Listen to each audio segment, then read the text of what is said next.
Le PDG de Palantir qui avoue de manière choquante perturber le pouvoir démocratique. C'est un texte sur le site de New Republic.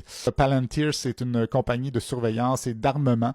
La compagnie de Peter Thiel, le gars, lui, qui pense que Greta Thunberg, c'est l'antéchrist. Et lui, ce PDG-là, M. Karp, il est connu pour avoir l'air sur la poudre quand il donne des entrevues.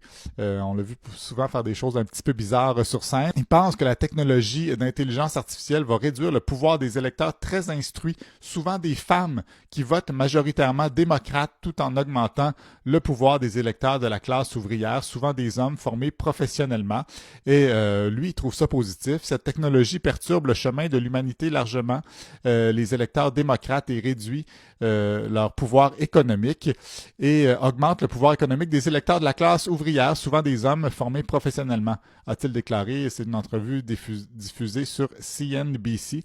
Ben oui. Hein? Alerte aux divulgateurs, là, la classe ouvrière ne verra jamais la couleur de ce pouvoir-là. Donc, en gros, les gens cultivés et éduqués, les gens qui réfléchissent, ça vaudra plus de la marde.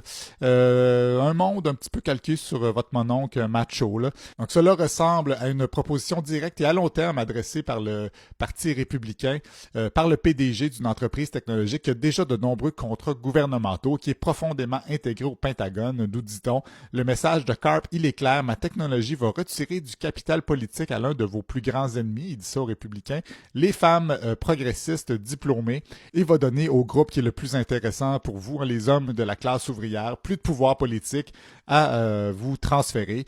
Il aligne sa technologie sur la stratégie politique du Parti républicain et sur la guerre culturelle plus large, centrée sur les hommes que la droite mène depuis près d'une décennie. Bref, c'est ça. Leur modèle d'affaires, c'est un peu Handmaid's Tale, la servante écarlate.